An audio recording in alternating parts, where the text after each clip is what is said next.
Ready to call the meeting of the Board of Commissioners of Jacksonville Housing Authority to order.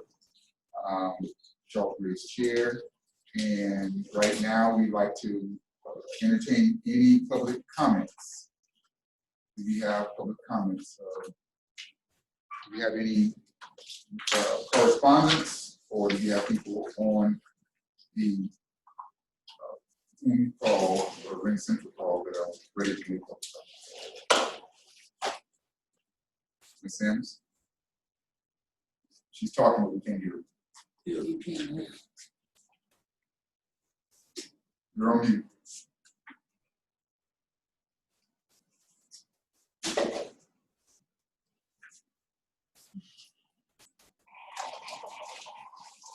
She's not muted on the screen, so let's get them in for briefing.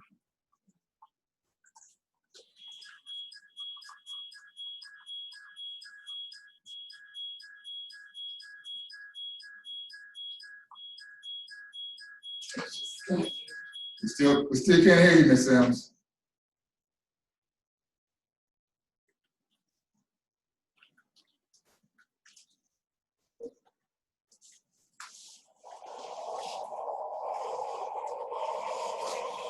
I see her making adjustments.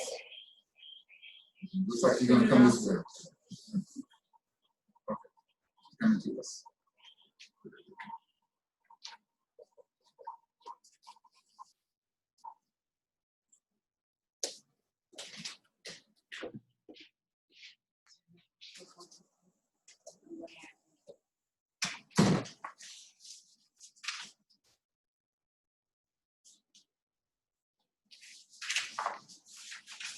I think there's one other person that wants to speak for the comments. Okay.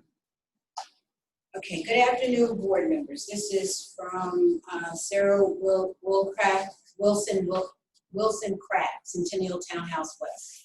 Thank you for giving me the opportunity to speak not only on behalf of the residents of Centennial Townhouses, but also for myself, and to ask a few questions that it is our hope you will take into consideration and have a discussion about. First, public comments. Although we appreciate having the opportunity to speak our piece, if you will, it will be difficult to truly convey my thoughts and feelings when we have only 3 minutes at the beginning of a meeting with generally no feedback. Is there opportunity to change this? Why not allow public comments before there is a vote by the board? Or could the board set aside time every quarter to sit down with RMC presidents and have a conversation in regards to what residents are concerned about, in need of, etc.? Second, I am sure you are aware I attend as many meetings as time allows, and I've noticed that several changes have taken place. Board members have resigned, new board members have been appointed, coupled with the wonderful advancements Mr. Alexander has brought to the Housing Authority. The leadership of the board has not changed. As I mentioned in previous meetings, that new officers are elected in October. We are now reaching the end of November and no movement has been made in that area. I wonder when this election process will take place. Shouldn't every effort be made to keep the board from becoming stale? Let's put a fresh face at the helm and see what they can bring to the table to help make the Jacksonville Housing Authority a better place. Thank you, Sarah Craft.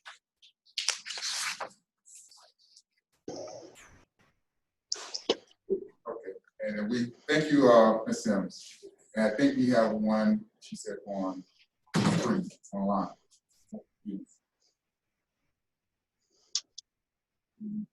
Can we access the person who is doing public speaking? Yeah, Omar should be able to talk. Yes, thank you. Yes, thank you so much.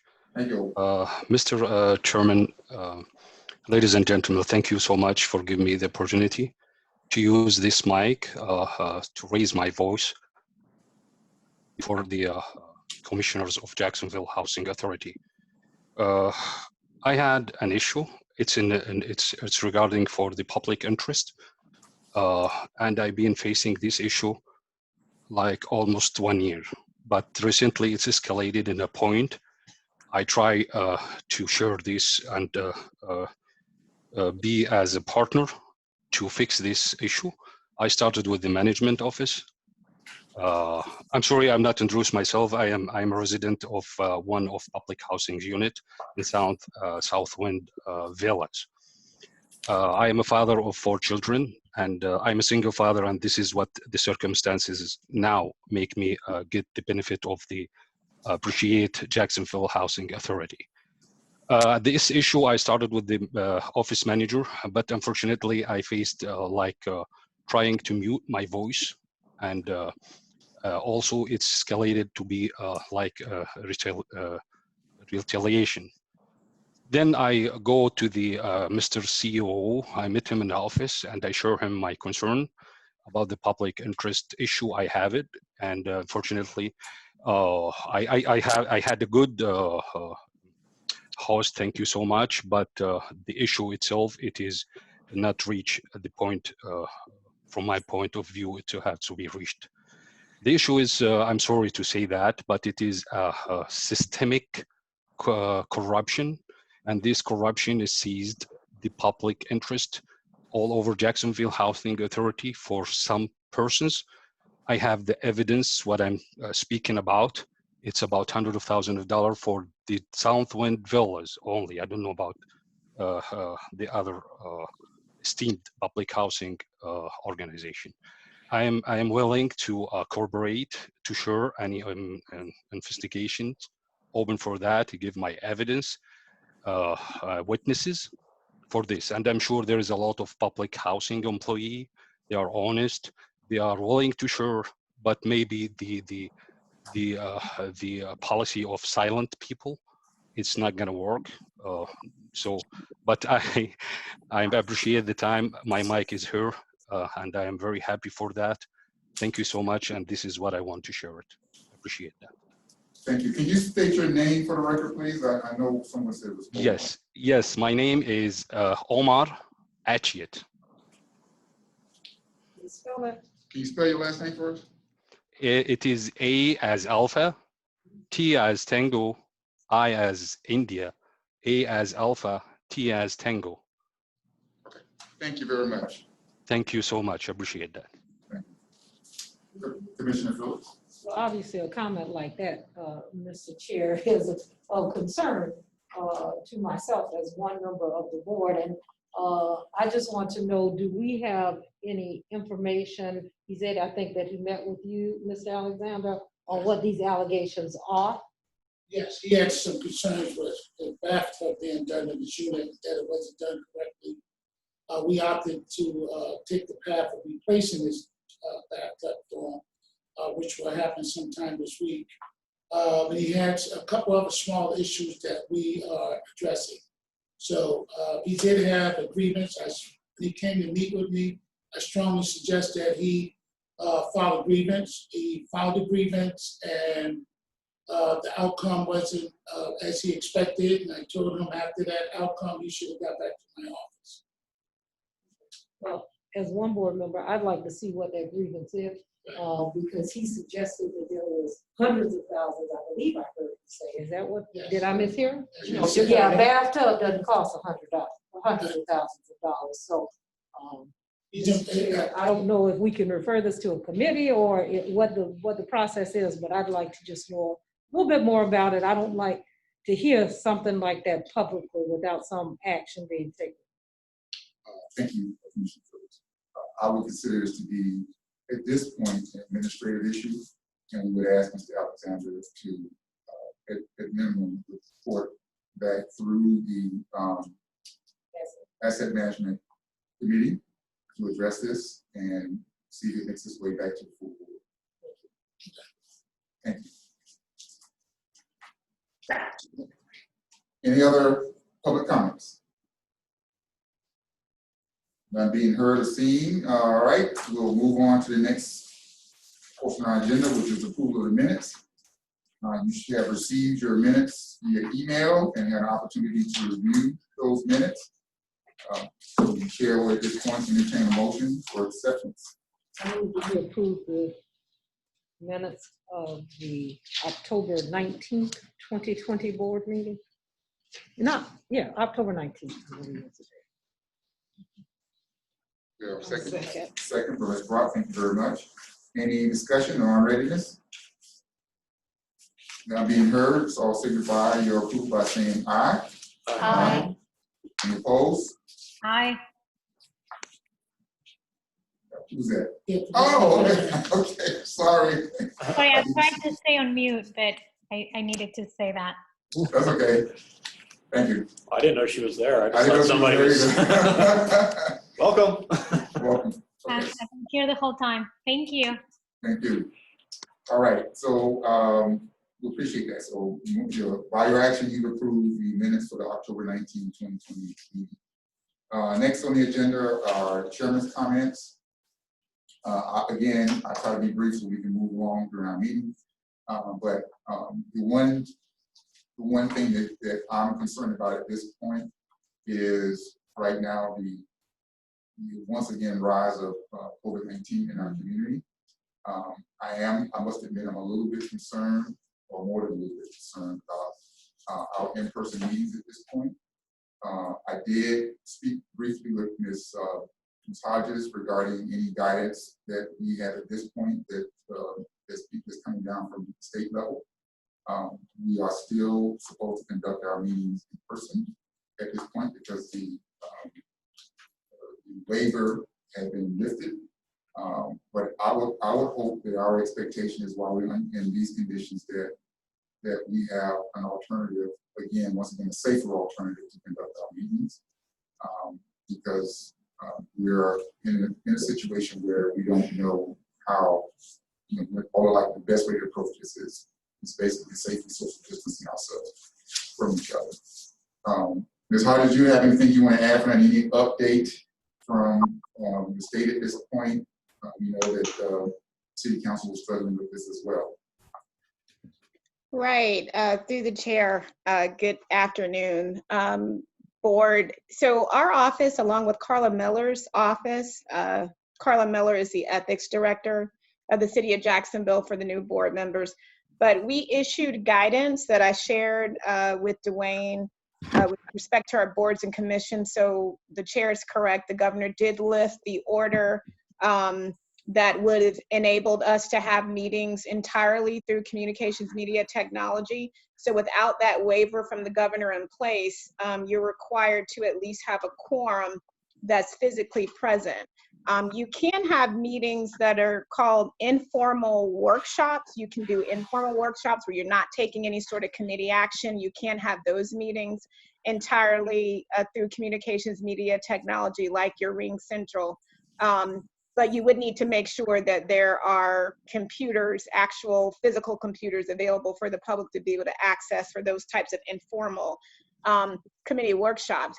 I do want to though point out, since one of our board members is participating by phone, and this was included in the guidance that we gave. So you need to have a physical quorum that's there available in order to meet the quorum requirement. But the members that choose to participate by phone, so in your case, you have 6 members, 4 members there, potentially 2 members could participate by phone.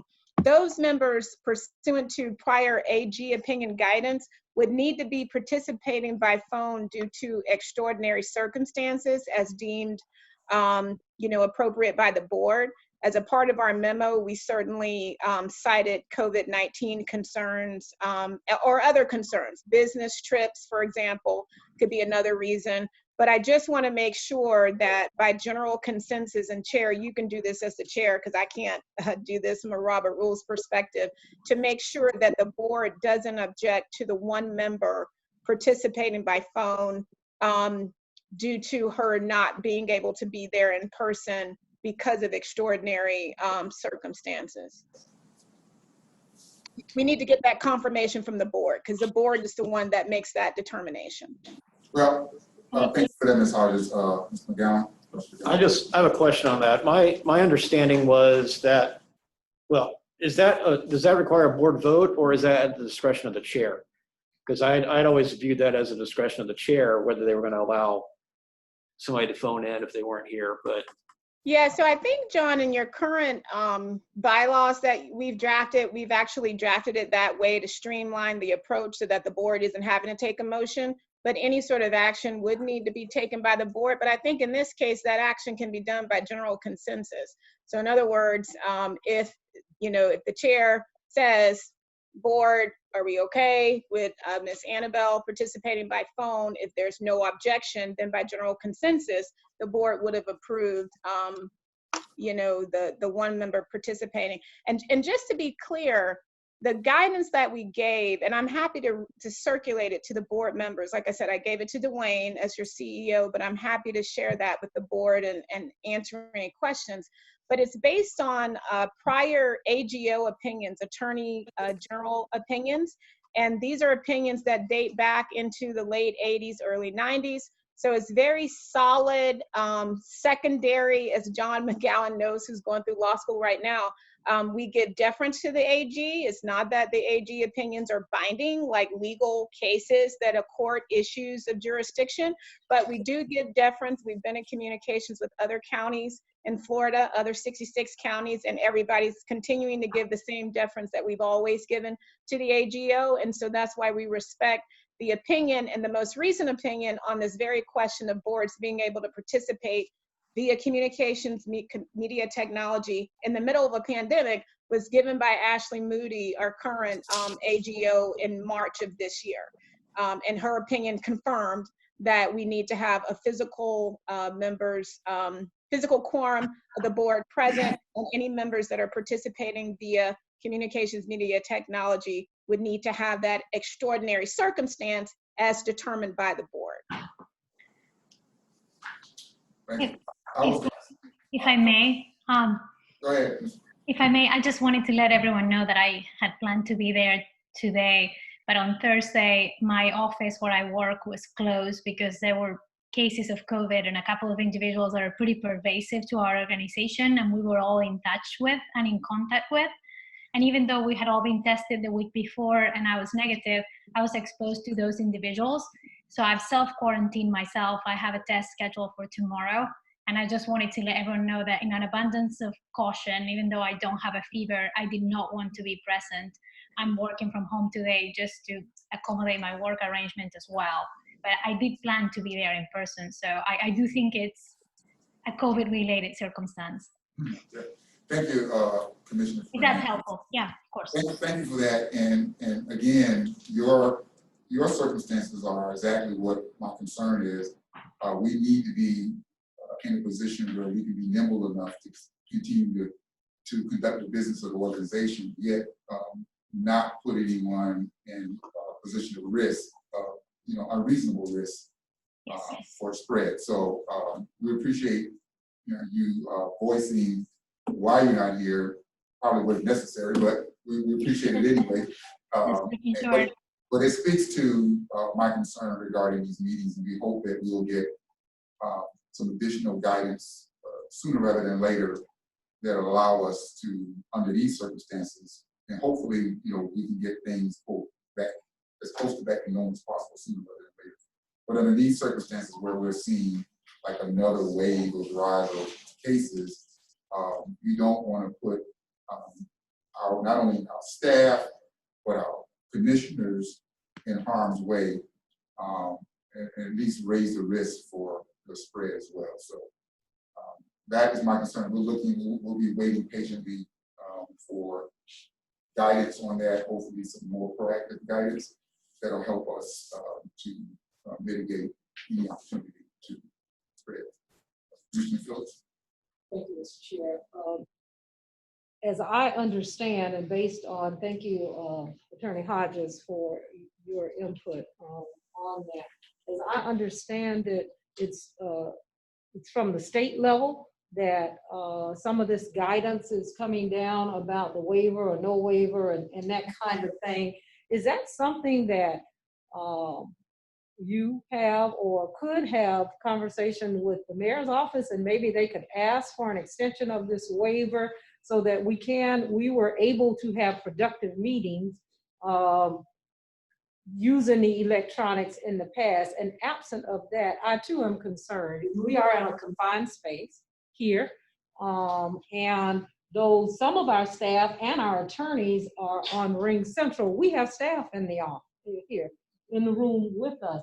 And maybe, you know, in an effort to, again, limit the potential hazard, not only to our staff and the people that we serve, because they go back and they interact with residents as well, and to the commissioners, that we limit, if we have to have in-person meetings, that we limit it to the commissioners and only the staff that for whatever reason cannot be, you know, we would want our executive to be here, of course, and maybe Ms. Van working this, you know, but can the other reporting or the other employees just to, again, limit it, and that way we could even spread out even more than we are now. I think we probably are meeting, for the most part, some of the 6-foot requirements, but just to limit the number of staff that's here. Right. We know we're following the guidance from General Counsel, who's providing the guidance to other city boards, commissions, and the leading one being the City Council. You know, we're following that guidance, which is being provided to them from the state level. Mr. McGowan. So this is a fight going on around. Well, before I say that, can we make sure that it's okay for Ms. Fernandez to be a member in voting so that she doesn't sit there in limbo wondering if we're letting her participate or not? Thank you, John. I was going to bring that up. I appreciate that. So it's a question about voting or participating? So she'd be also be a voting member. Yeah. So she can vote as long as we have a quorum here. So which is 4. So as long as we have 4 people here, anybody can call in, just like you called in the last meeting, you can vote. So I think all we need is just a consensus. And then I do have a further comment to answer the questions, but I feel bad she's sitting there not knowing if she's in the meeting or not. I'm totally fine. I'll be here in the meeting. Thanks. Thank you. Okay.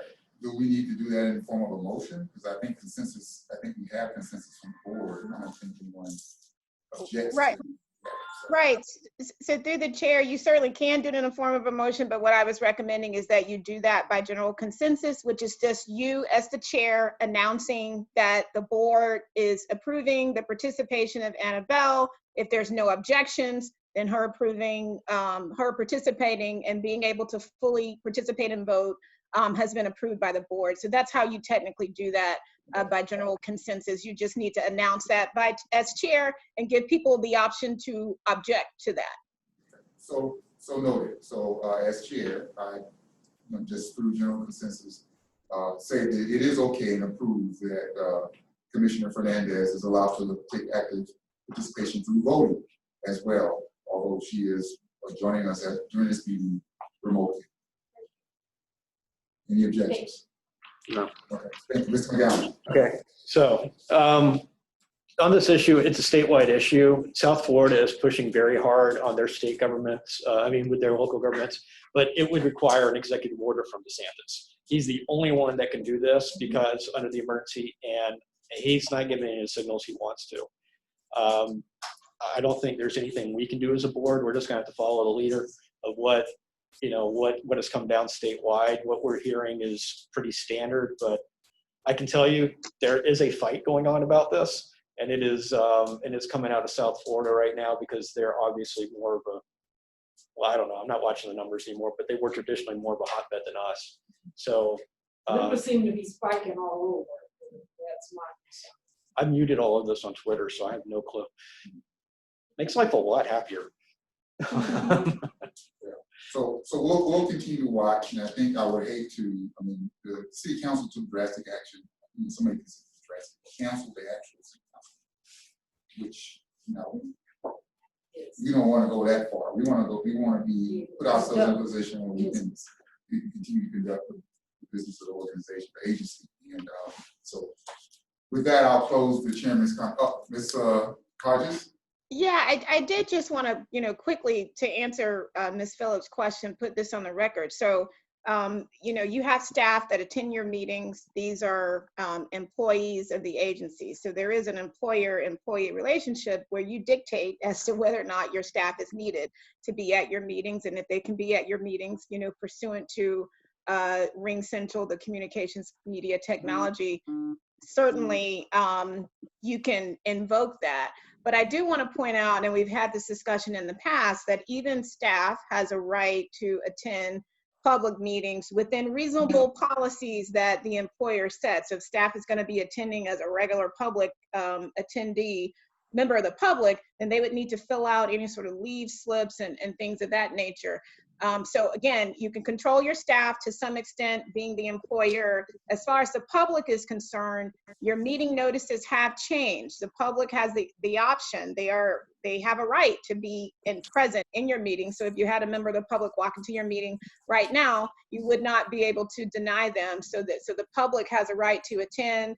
But we have changed your meeting notices, where we do also provide the public the option in the middle of this pandemic to be able to dial in and participate as well.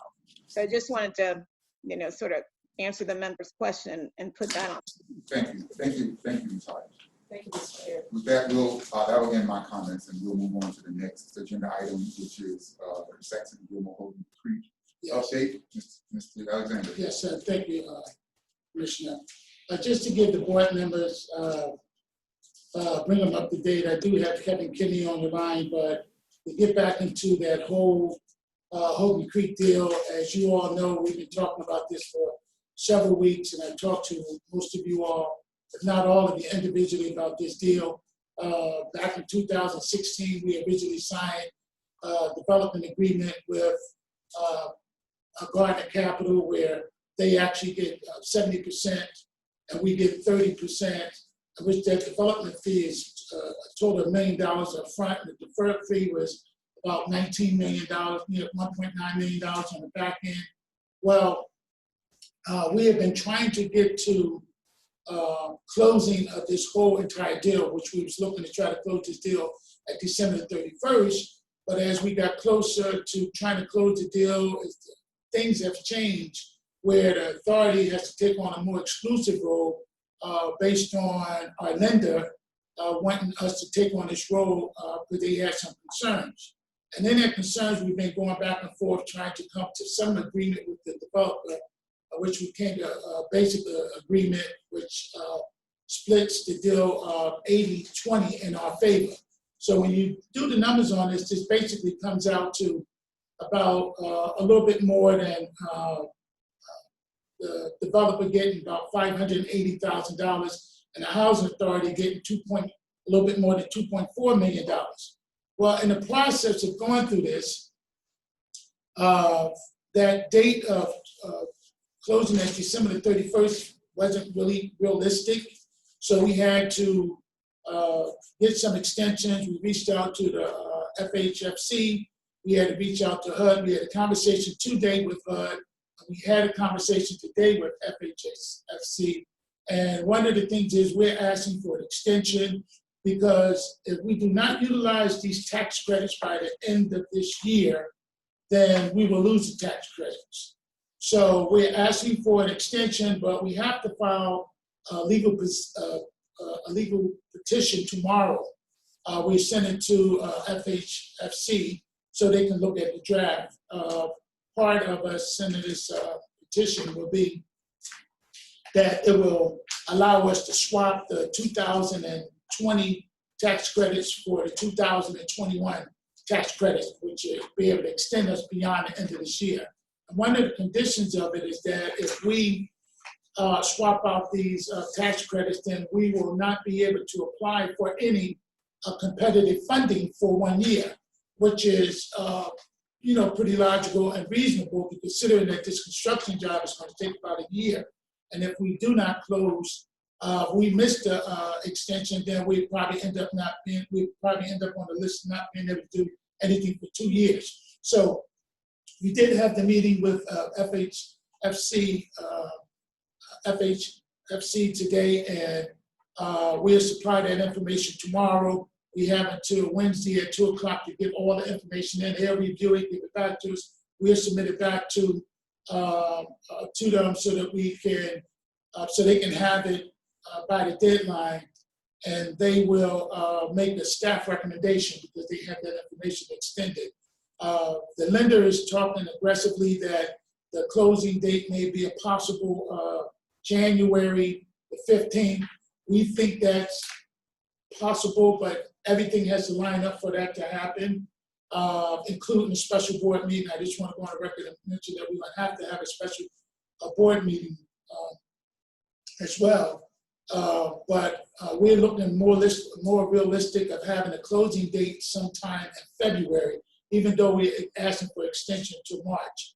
And then a special board meeting, I would assume we would have to have that during the sometime during the first month or first week of December. Historically, we don't have board meetings in December, but this is a special need because that MDA, that Master Development Agreement, is being amended right now by Saxon and Gilmore. And those changes, these new changes have to reflect now the 80-20 versus 70-30. And as I stated earlier, I do have Kevin Kenny online from Saxon and Gilmore. If Kevin, you want to add something to that? Good afternoon, commissioners. This is Kevin Kenny from Saxon Gilmore. Thank you very much, Mr. Alexander. Hopefully everybody can hear me okay. You're a little, You're muzzled, sound a little muzzled. Okay, let me try that. Is that any clearer? Yeah, he's still low. We got you at 100% in here, but we can barely hear you. You can get closer to the mic. Might want to get closer to the mic or. Okay, I may try this. I may call right in through a landline since my computer audio is a bit muffled. So let me try that. Okay. while we're waiting on that, may I ask a question? Yes. So I just want, for the Florida Housing Finance Commission, FHS? Yes. Yeah. That's the FH, whatever you've been throwing around. What does an approval from them take? Is it going to be a vote of their board, or is that a staff decision? If they board, December the 4th, they have a board meeting, and it should be a recommendation from the staff to approve it because the recommendation is coming from them. But they want to make sure that we have all the information lined up. Gardner Capital developer attorney Nelson and Mullen is doing the draft work for that specific petition. And as I stated earlier, they will, Florida Housing Finance will review the draft tomorrow to make sure it's right prior to taking it to the board. So would it be worthwhile for somebody to be at their board meeting? I know it's going to be in Tallahassee, I'm assuming, which is where they normally meet. Or is that something that we've got, the attorneys will take care of, or how is that going to work? Yeah, I usually try to tune in to the board meetings. I've been to one before in the past, but yes, some representation would be helpful there. Even though, I mean, one of the key things is that staff is making a recommendation. Right. So it's not like it's just somebody put it in. You know, they usually pretty much take the recommendations of the staff. Good afternoon, Commissioners. This is Kevin Kenny joining through a landline, so hopefully you all can hear me much more clearly than before. Thank you. Much better. Okay, sorry about that. Just to echo, thank you again for allowing me to join your meeting and really just kind of confirm the information that Mr. Alexander has set forth. This has been a long process in a lot of moving parts between coordinating with Florida Housing, coordinating with HUD, coordinating the efforts with Citibank, who is the lender in this. And as Mr. Alexander laid out, I think very accurately, initially the resolution passed by the Housing Authorities Board in 2016 put Gardner Capital in the lead development role. For that, they were going to get 70% of the fee, and Housing Authority would be in the secondary role and would receive 30% of that development fee. through a number of scenarios that took place, including COVID, Citibank approached the group last month, October, even end of September, began to let us know that they wanted different arrangements, and then it became clear, and they codified to us in no uncertain terms that they wanted to see Jacksonville Housing Authority take the lead through the construction process. Because if you recall, originally the way the deal would work is that Gardner would lead during construction, and then once construction was complete, the Housing Authority would then take over. So they were in essence changing the deal on us, saying, we want you all to start at the beginning and once we get through pre-development and we close, we want you all to take the lead. So that required us to go back and get a number of things accomplished. One is getting the approval from Florida Housing, and that's what's underway right now. We've asked for an extension of time because, as Mr. Alexander pointed out, the tax credits expire at the end of this year, and so we really need a little bit of leeway there so that we can have adequate time to allow the Housing Authority to find additional resources to help them manage the construction process, because that would be a new role for them. We had to negotiate the new development fee with Gardner Capital because we were now in the lead, we were now taking all the steps, and we had to go out and bring somebody in, which is something that still needs to be accomplished, to be that owner's rep, to be that construction expert alongside with the Housing Authority. So through a number of efforts, Mr. Alexander was able to lead a discussion with his development partner where, in fact, they have verbally agreed to an 80-20 split of the fee in the Housing Authority's favor. So we've been feverishly working on an amendment to that master development agreement, working on revisions to the contracts, et cetera, so that all have to be reviewed and approved, obviously, by Jacksonville Housing Authority's board, and that's the need for a special meeting probably in early December. It also needs to be provide information to Florida Housing so that they can make their staff recommendation to their board, and their board meetings also in early December, in which they will hopefully then approve the extension that we seek and the new role that we are taking. Indications are that they're supportive of the role. In exchange, I think, as Mr. Alexander laid out, the quid pro quo, so to speak, was if we're going to take the lead, they really want the Housing Authority focused on this project, which is why I believe one of the reasons they didn't want us seeking special financing on other deals during this year time, which, according to, I think Mr. Alexander can speak to this best, nothing seemed to be on the horizon to pursue that anyway. So I think that works out good. It allows the Housing Authority to focus on this project with its new partners on this. It allows the tower to be rehabilitated into a way that will benefit the residents. And so at the end of the day, it's been a lot of back and forth, but we feel that we're a lot closer to being able to present this information to a board through a special board meeting to seek approval of the terms as they're changing. Okay. Any other questions before I ask mine? Contingency plan. Since we're sort of leaning on the Housing and Finance Authority to approve this, what happens some odd reason they don't do it? What does that do to the project? Well, one of the things is, as we mentioned earlier, we stand a chance of losing these tax credits in December. So the contingency plan, the real close contingency plan was to try to get the extension so we could save losing these tax credits, because we didn't want to put the Housing Authority, even though we don't have any immediate plans of doing any construction within the next year, we just didn't want to put the Housing Authority in a situation not be able to do anything in another 2 years. So I'm trying to be optimistic. I don't really know clearly where we will go at that point. We just putting so much effort into trying to make this deal work as it is now.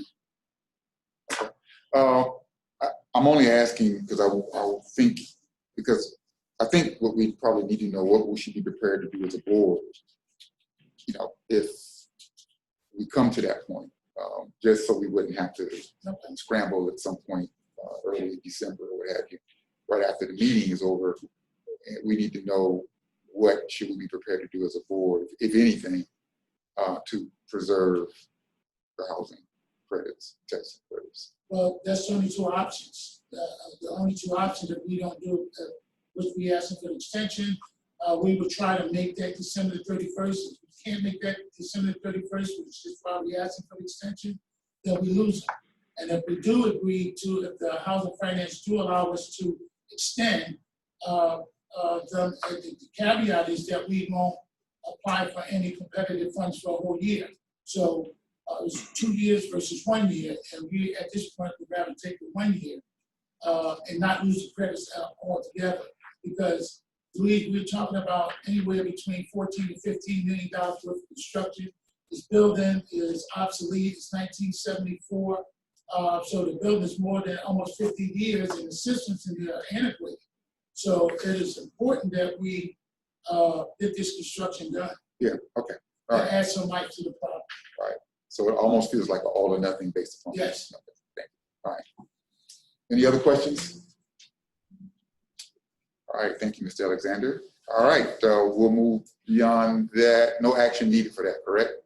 I just wanted to make sure that We'll update the it. board knows that we are planning to have a special board meeting, and some of the things that will be on it will be a construction contract, as well as the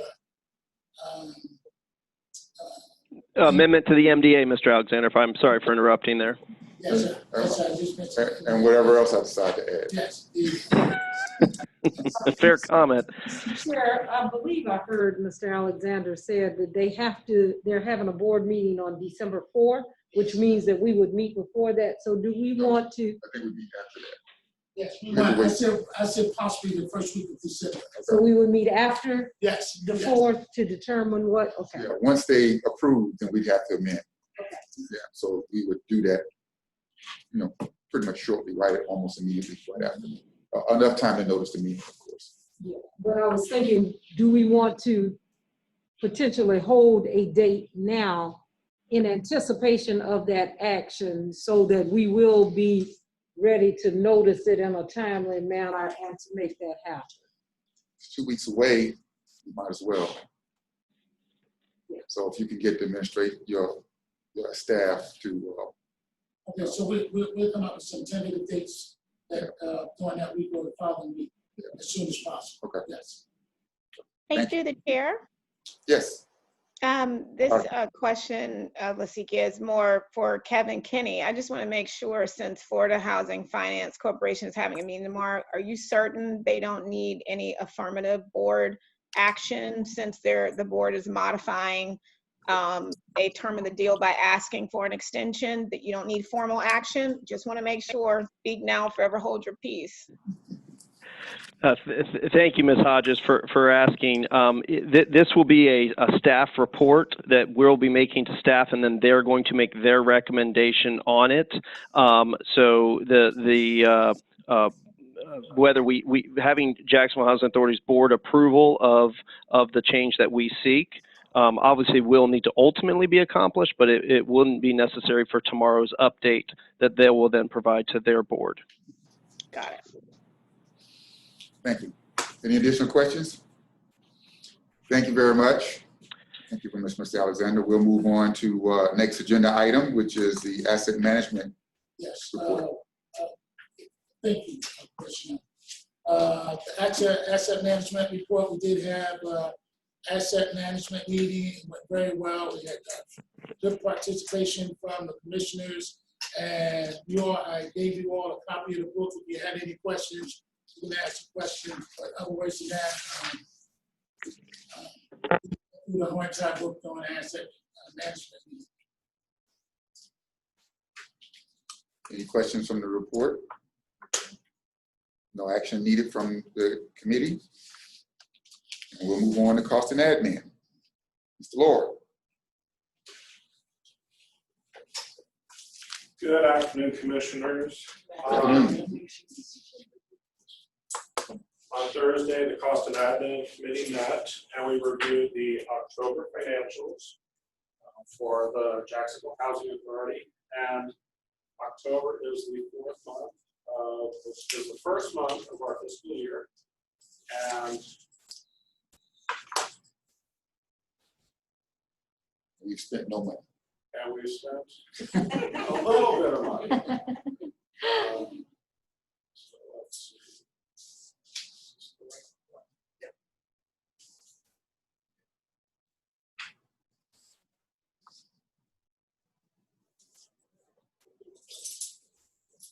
see. That's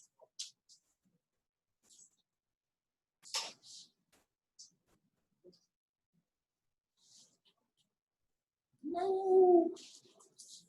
no. I'm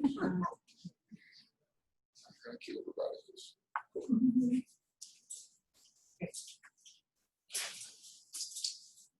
Technology issue will be back. Yeah, it's always an issue. Zoom, you do share screen. You can share screen. We're having some technology issues this afternoon. So I'm looking at the income by operating source. We ended the month with positive operating income of $216,943. So we're doing very well with that.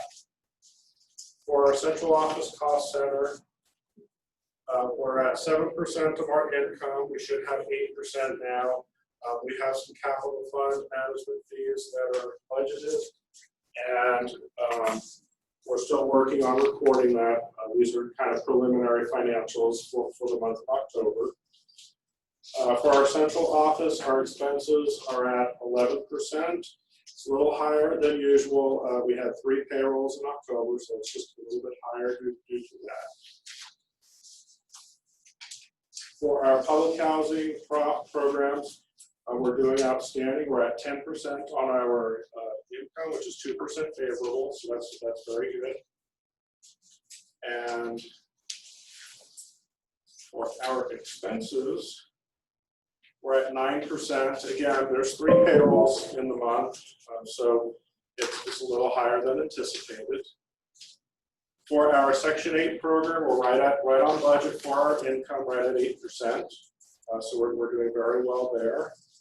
And our expenses are also at 8%. So we're doing very well with our Section 8 program. And for our affordable housing program, which is Gregory West, we're at 8% of our income, so we're right on track with our income piece. And then for our expenses, we're at 7%, so we're just under budget, which is very good. And then for our reserves, we're at $30,579 as an agency, which is excellent. And then we look at our quick ratio and our DNR every month. So our DNR is really what we like to focus on.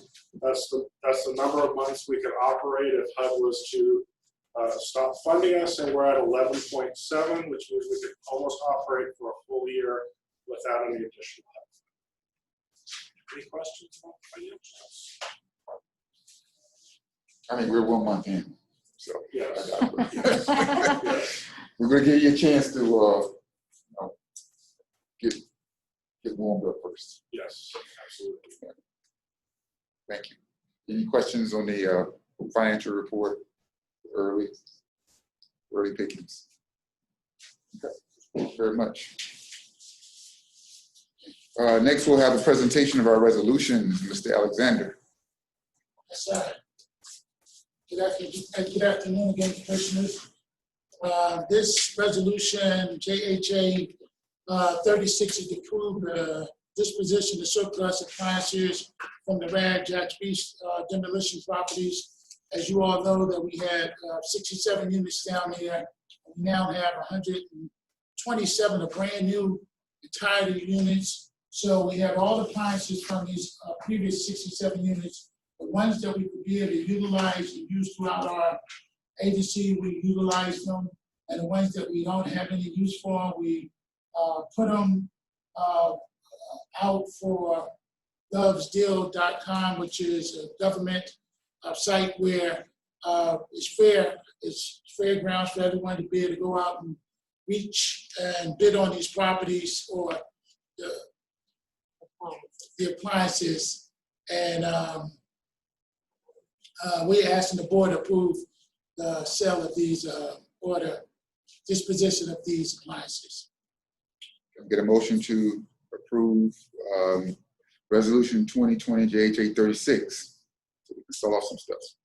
Mr. Chair, make a motion that we approve for the clients. Thank you, Ms. Brock.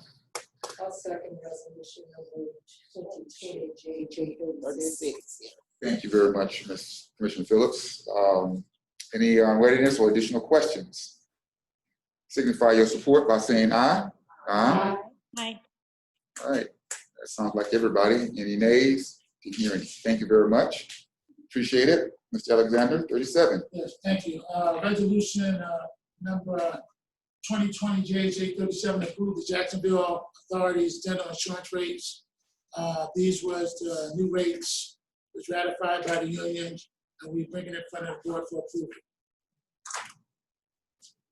Motion. Brock, thank you very much. Motion has been moved by Ms. Brock. Second. Second. All right, thank you very much, Commissioner Guillory. So was there any change? Were we previously presented with these rates? Yes. And they are consistent with what we had seen previously? We saw the previously in the report. Monthly, 2 months. Question, Ms. Commissioner Phillips. I'm calling the question. Oh, thank you very much. Signify your support by saying aye. Aye. Aye. Any nays? No, doesn't sound like it. Thank you. By your action, you approve JJ 37. Thank you very much. All right, next on the agenda, we have our Governance Committee report. Mr. McGowan. So we've had 2 meetings. Sorry. I'm sorry. I'm Ms. sorry. Sorry, through the chair, I just had a quick question. On that last resolution, I noticed that attached to the agenda materials was an MOU from the union that was for the health insurance agreement for health insurance rates. And I didn't know if that resolution was intended to apply to that MOU because it said dental and not health. So I just wanted to make sure I was clear on that, if that makes sense. Mr. Alexander. Yes, it was for the dental. It's for the dental. Okay, so have we ratified the MOU that was attached to the agenda for health insurance? Have we ratified that yet? Yes, is Tony on the line?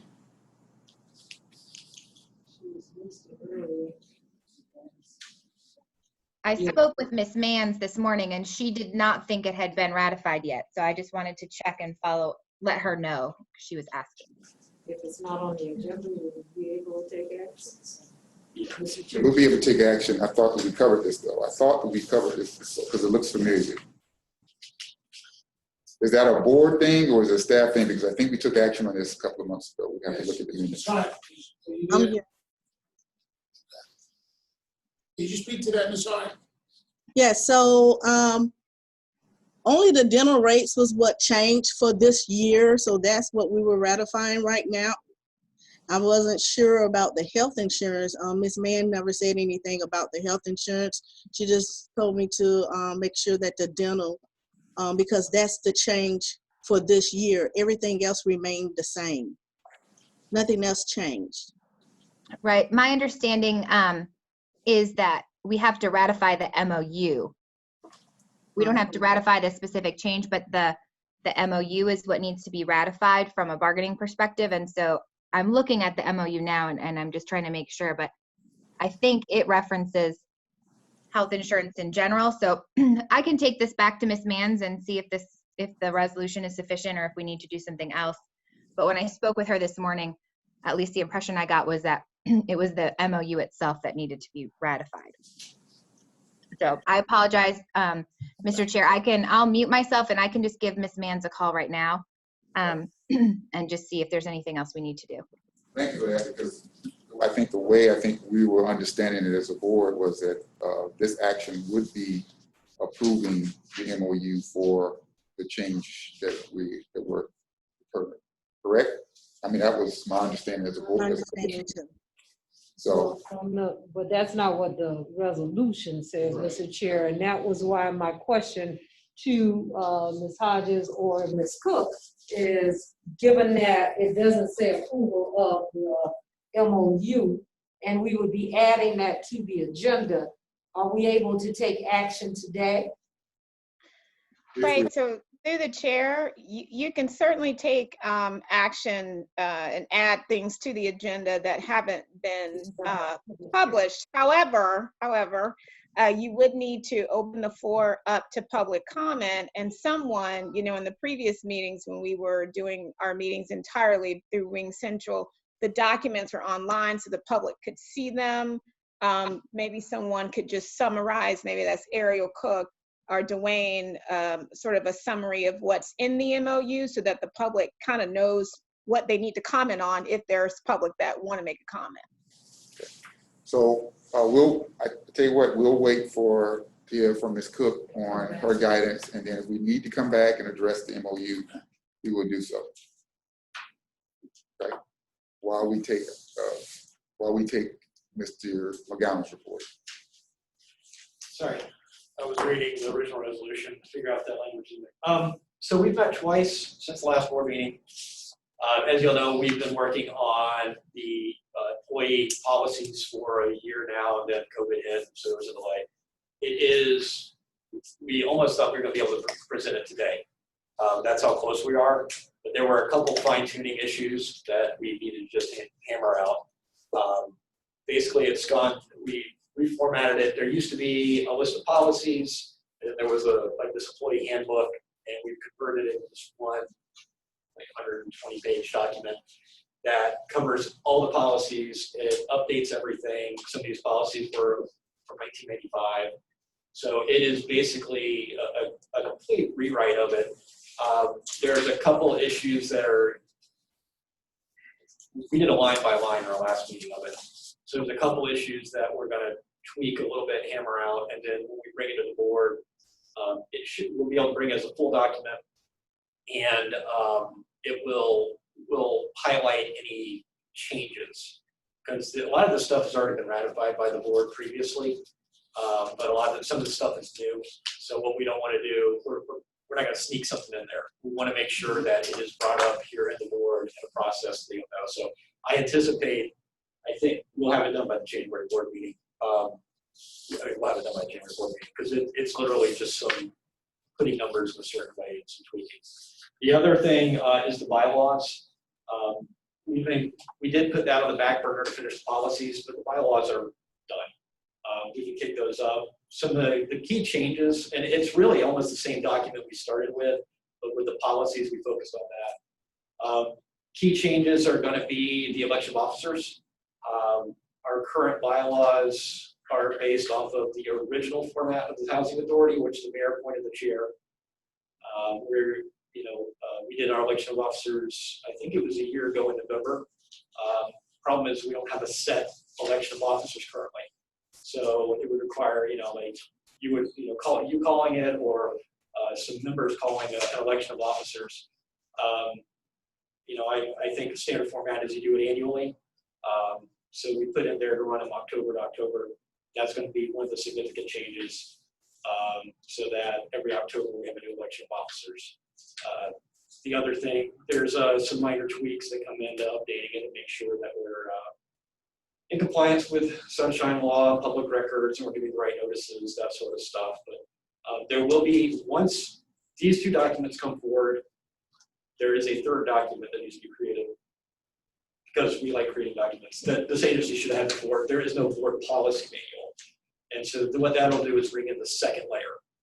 So the bylaws will tell us how this meeting operates and all that, but then there'll be a little more depth. They'll come into policies, and that'll be stuff like who gets notified when we have a meeting, how do we notify when we have a meeting, just some fine tuning things. That's become a standard that was not a standard in '95 when our bylaws were adopted. So we'll add that. But I think You know, the biggest change you're going to see in the bylaws is consistency in the election of the officers, so that it becomes an annual thing. And but we should have that kicked up. I think we'll have it all done in January. All right, it's, Commissioner Brock first, and then Mr. Philip said, she raised her hand I first. thought I saw yours first. No, she did. Thank you. And thanks to the two main members that have been working on this, because there's a lot. And I did begin reading through all of the many, many documents that we were sent as a part of this. And there were some minor changes and some differences. I have not completed all of them. But did you index the changes or do some kind of executive summary of what the changes are? Because I really don't want to miss anything, and they are voluminous as Well, and with the number of documents. through the chair, the documents you see, just kind of ignore those for now. Because what happened was we started with those, and then that was for our first meeting, and then we kicked back to a complete, like, it's So all that reading I did, you're saying Well, no, I'm gonna throw that out. it's all of this, it's all the content's the same.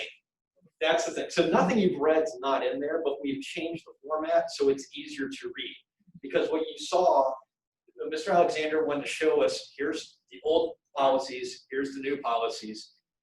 And he kept it in kind of, this was our 2 meetings ago, he kept it in the format that this agency had always used. And we decided, no, we want a cleaner format. So everything that was there has basically been put into a single document instead of a bunch of little documents. And then we'll bring forward a full summary of what's changed. So is there a red line that shows what was deleted, what was added?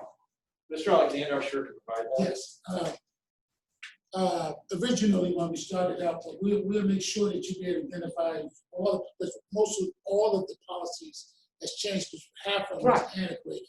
And as Mr. McDowell was explaining, we originally started out, this agency had standard practices, had a whole list of standard practices, and we had somewhat like a little handbook of maybe 15 pages.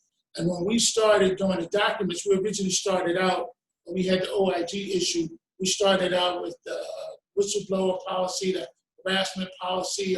We started out doing the policies, but we knew we had to address the handbook because we had no employees constantly started. Well, we sort of got into the handbook, and the handbook ballooned into a 60-page document. And when we brought it to the committee, we had summaries of everything basically that was already in the standard practice. So the suggestion was, why don't you collapse those into one document? And we went back and looked at the city of Jacksonville's personnel manual, but it's one document, and that's exactly what we did, created that one document. So anything that relates to the housing authority is in there, and the changes, we will make sure you be able to identify the changes. And Mr. Chair, one other small thing, but you mentioned the election of officers, and currently, as you said, the previous process was that the mayor elected. That changed a number of years ago, and even dating back to, oh my gosh, Charlie Commander, when he was chair of this commission, there is a long history of commission chairs being multi-year. And so I'm just wondering, did your committee look at why 1 year, why not 2 years for what's the 1 year? Yes, that's right. What is the rationale behind the recommendation for 1 year? And maybe we can talk about this when you bring it forward to us, but I'd like to know what other commissions are doing and how that's done, not that we're elected officials, but certainly city council, mayor, and others, they have multi-year appointment, election or serving terms. And I think on many of the other agencies, they have some of them, not many, but some of them may have a 2-year term of appointment. So let me address that. Please. We're the only agency that doesn't have a 1-year election. That it is standard practice for officers to change every year. It is very rare. Well, they must vote the same person in back to back sometime, because I know there are a number of people that have served more than once, and I see our attorney is nodding her head. Yeah, I mean, you can So in the language I put forward, it's a one-year term. We elect officers annually. There is the option to be reelected once. But the logic behind changing officers annually, in what I see, like in the legislature, they do it for 2 years because it's tied with the election cycle, but city council, they do it annually. And it really allows it to not be a single person board. It allows it to be a board as a I whole. take a little bit of objection to that because we've got 6 members currently. We had 4. We're supposed to have 7. So it's never a single-minute board, single-person board, because the chair, most times when I was sitting in the chair, I didn't even vote on various things. And so I take a little bit of exception saying it's a one-person board. Well, there's Never is it a one-person board. there is a perception when the chair is in a position for a long time that that person is in control for a long time. And the logic of changing terms every year is that you allow fresh leadership, fresh perspectives, and it moves that circle of power from one person being chair to other members being chair. And that typically pushes the focus out so that it's less centric. I've seen, there are definitely boards that have re-elected chairs. That is the prerogative of any agency as long as there's not a term limit.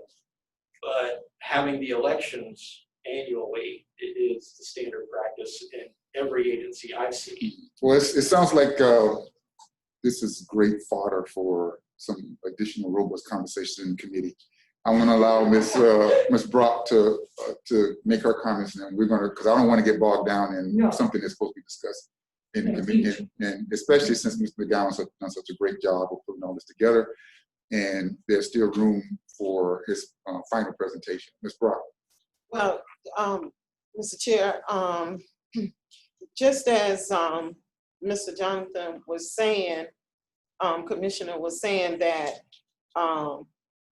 when he made the statement about a one man or one person, because sometimes when you have people who serve multiple years, people then get the terms of being ownership of it, and like it's their board. And so to make it versified for all of the commissioners to be able to hold the seat as the chair, to be able to experience that, that was one of the reasons that we talked about the 1-year term of a chair being a chair, so that it would give the opportunity of the other commissioners who had that desire to be a chair could be a chair. So if they held it multiple years here, and if, let's say for instance, if a chair held the seat for 2 years, then that won't give a person who is a commissioner an opportunity to be a chair if another person get elected before that person who had that desire, if you understand what I'm saying. So like yourself and Mr. Jonathan, y'all hold it for 2 years. If I had a desire to do it, I wouldn't get it because I've got to go back up for a review.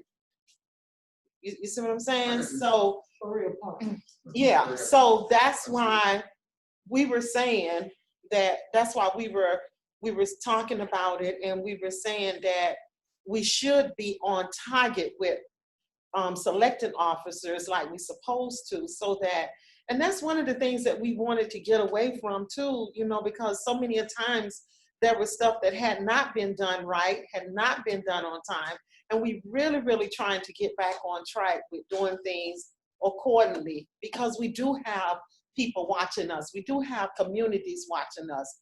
I mean, Miss, one of our public comments today asked that question about the election. So we do have people that are watching us, and we just want to make sure that we are doing things the way that we should be doing it. Briefly, Ms. And Phillips. point of clarification, we are doing things the way that we should be doing them. There is no requirement in our current bylaws or our current structure. And maybe the attorney, you might want to verify this for me, or if I'm in error, correct me. There is no requirement for an annual election in our current bylaws. Is that correct?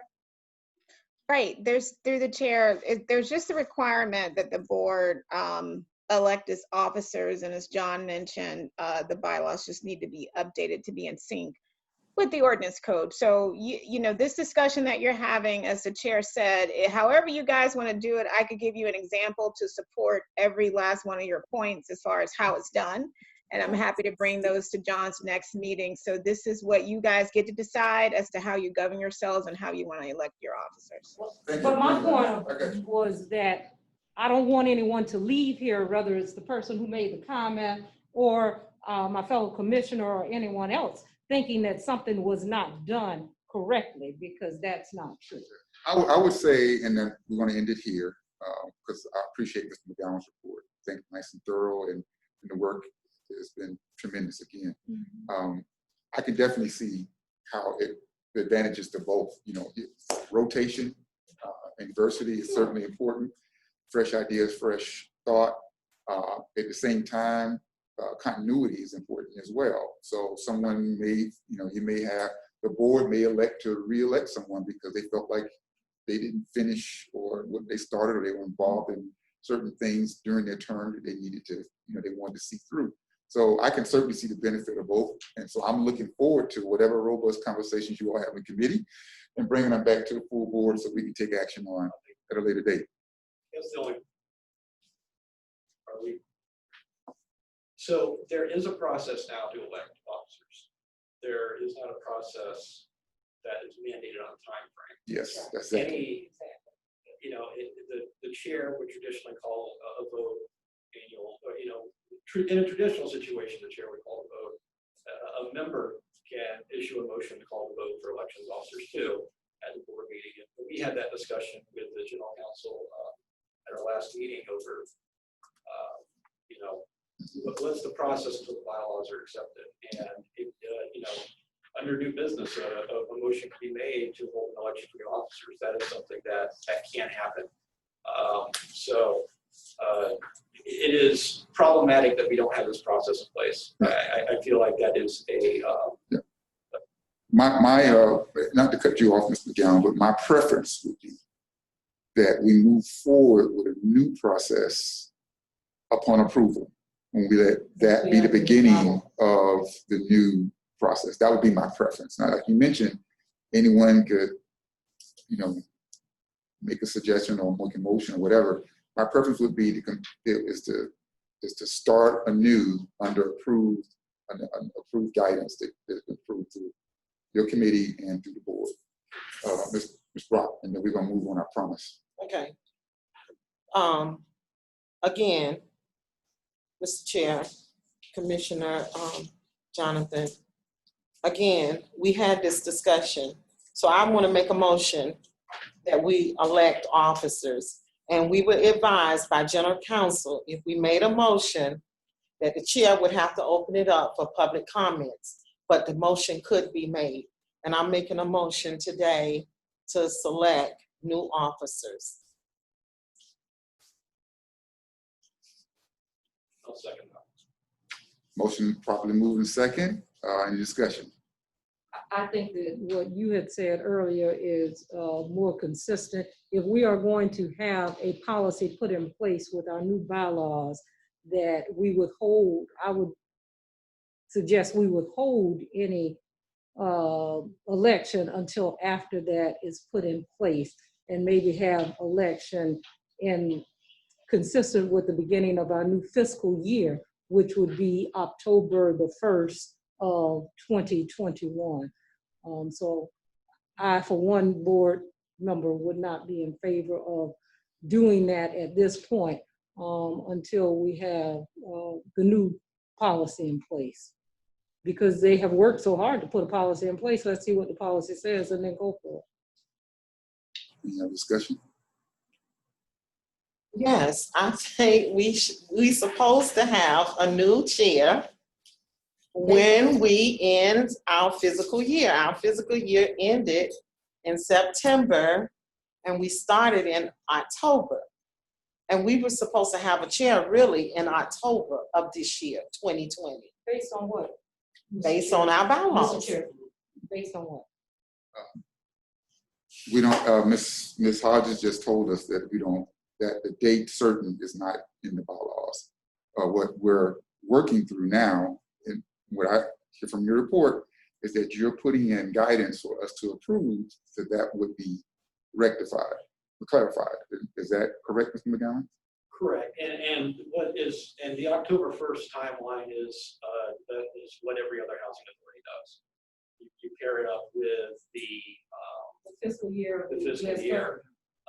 You know, and this was, I mean, and to be honest, we started this conversation a year ago because there hadn't been elected for officers in 3 years or 4 years. And so we were in that meeting, we prompted it, and we called an election for officers because there had not been an election for officers. So, I mean, while the bylaws don't require it, the bylaws are not current. Because the bylaws currently call for the mayor to appoint you, the chair. That's what the bylaws call for. So we have to operate under the ordinance, which is overriding the bylaws right now. But it just feel, you know, an annual election of officers makes sense to me. And as I said, that is the October 1st deadline. Pairing it with October 1 has been is what every other housing authority does. I think that's what JDA does. I think that's what Port Authority does. I think every agency ties it with October 1. My final comment on this, and other board members will, you know, feel free to chime in after I'm done, is that you know, I feel like if we elect new officers at this point, we're sort of putting the cart before the horse. We're not following the guidance that we're about to provide to ourselves. And if we're following the guidance we're providing to ourselves, we put ourselves in posture to move forward more efficiently. Certainly, you know, I'm not married to the position. I mean, I serve at the pleasure of the board. However, you know, we started this process a year ago. We certainly expect to have recommendations that we can approve as a board and then move forward based on those recommendations. You know, for me, anything other than that is sort of like putting the cart before the horse. But that's what my thoughts are now. So there's a motion on the floor, Mr. Chair. All right, the motion on the floor is to have elections. Correct, did I get that right?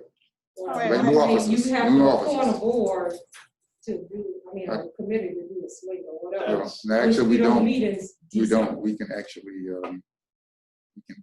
have an election at any time at this point. So the motion, sorry, is that we should at this point have an election of new officers. All in favor of having a new Wait, officer? I'm sorry, through the chair, can you please open that up for public comment? I'm sorry, apologies. Public comment on election of new officers is now open. Anyone liking to make, wanting to make comments on the motion as it stands, please raise your hand electronically. Can we scroll so we can see if any hands are raised? Comment there. There's the one in the chat.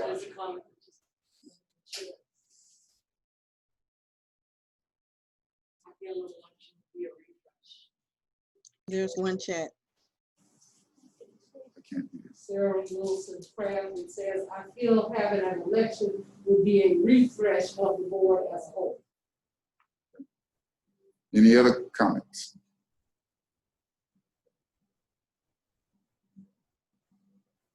Seeing no other comments, all in favor of the motion on the floor signify by saying aye. Aye. Opposed? No? No? The abstentions? Can't abstain. So we've got 2 members that haven't voted yet. Well, may I, okay, Annabelle, what, I believe, Okay. yes. Ms. Fernandez, Ms. Commissioner Fernandez, are you there? Yes, I'm here. Yes, yes. Did you vote? Well, I was about to, but I think I'd rather abstain. Through the chair. well, here's the thing, she and I, we just joined. Mhm. And I think it is, I don't see any issue or outstanding issue of election. And I am not surprised 1 year or 2 year terms of election in any board. To me, it is not outstanding or it's not extraordinary. A lot of board members practice this the election term and etc. But Well, I don't guess know. what I'm saying, I just joined. Mr. I'm sorry, I think we're out of order. Miss Yes, please. Hodges. Right, so through the chair, everybody needs to vote. Yes. Okay, so we have a motion, and I just want to make sure that we have a vote that's been recorded for everybody. That includes the member that's on the phone. Let's go vote then. Let's go for it. Okay. We need to complete the vote before we move on. The vote, so we'll try that again. Okay, I will. All in favor of the motion, say aye. Okay, I will say aye then. So that's all right, and all against the, say no. I'll say aye. All right, so the motion carries. All right, so we are. So is she saying aye for yes or aye for no? Are you saying aye for yes? I said aye for yes. Okay, it's aye for yes. So the motion carries, and so we're in position under Mr. McGowan's committee report to have election of new officers. Okay. And that would mean that we need to have a slate of new officers for chair and vice chair. Right. Through the Right. chair? Miss Hodges. I just want to make sure. So John, right now we're operating under the current bylaws and there is no slate of officers. So I just want to, this isn't a recommendation that's coming out of the Mr. McGowan's committee. I think this is just a motion that's just been brought. Well, we're still in his committee, so that would make it out of his committee. But it's not coming as a recommendation, John. No, it's not. Well, we like okay. This is just a regular motion that a member has put forth to the board. It's carried. Okay. So now you're just in a posture where, the board can talk about how it wants to, proceed. Do we want to ask for open nominations on the floor? Another member can make a motion as to who they want the slate of officers to be. I mean, there's a lot of different ways to do this if the board's going to proceed today with electing new officers. Okay. You can go one by one. A member can put a motion on the table for the chair first and then move to the vice chair and then move to the secretary, put a slate for it. There's just a lot of different ways to do it. You're not honed into any one way because this is coming to the board as a new item, really. Okay, very good. Commissioner Phillips. Given the place that we find ourselves today and the number of things that are currently underway and the work that's being done, Mr. Chair, I'd like to recommend that you be, you continue on as the chair through September 30th of next year. So that's my motion. Is that, well, I think what we need to do is decide if there is a slate, how we would operate with a slate. So not necessarily, I don't, we can do it based on the position. We can nominate each position, I do believe. That's correct. You can. So now we have a motion on the table and really you just need a second. To consider. All right. Do we? Oh, I'm sorry, excuse me. Mr. Chair, I'm sorry. We'll get to you because there's a motion on the table, and if there's a second, then we'll move forward. All right, and then there'll be discussion. Okay, is there a second on the motion to Commissioner Phillips's recommendation, this motion? All right, no second, so I'm out. Oh, sorry, you second? So what, I'm sorry, what I'm doing. Second, are you seconding for discussion? A second means it goes to a vote. So, well, it goes for discussion. You have discussion after the motion is made. And you can vote it up or down. The procedure would be, we don't have a procedure. So what could happen is, Wales. I think that's what our bylaws say. There's a motion for the chair. There could be, if there's a second, that would eventually end in a vote. There could be a secondary motion for somebody else. There could be a number of different options that come into play. So a second doesn't necessarily mean it just opens it up for discussion. That's what I Second said. means it has to go to a vote because it would be a motion on the floor. It would have to be a straight up and down. So a second on that does mean we have to vote over whether Mr. Griggs retain this chair. So if we don't get a second, I'm putting it this way. This is what we're going to do. I'm sorry, we have a motion on the floor, so we need a second in order to move forward. We'll start there. If we don't get a second, then I'll lay out some rules. And through the chair, Yes. obviously, I know the members know this, but you can also, Ms. Phillips can withdraw her motion and you can have a discussion about how you want to proceed. You know, that's Did you do also. that? I think I'm going to recommend that you withdraw your motion. Or if that's at your pleasure. I don't know, Ms. Gilvari, did you second the motion for yes, discussion? I did. Yes, that's It was moved and seconded, so I think we need to carry it. All right, so the motion is moved in second. Now we're in discussion. Thank you. The discussion about Ms. Phillips has nominated me to serve another term through September.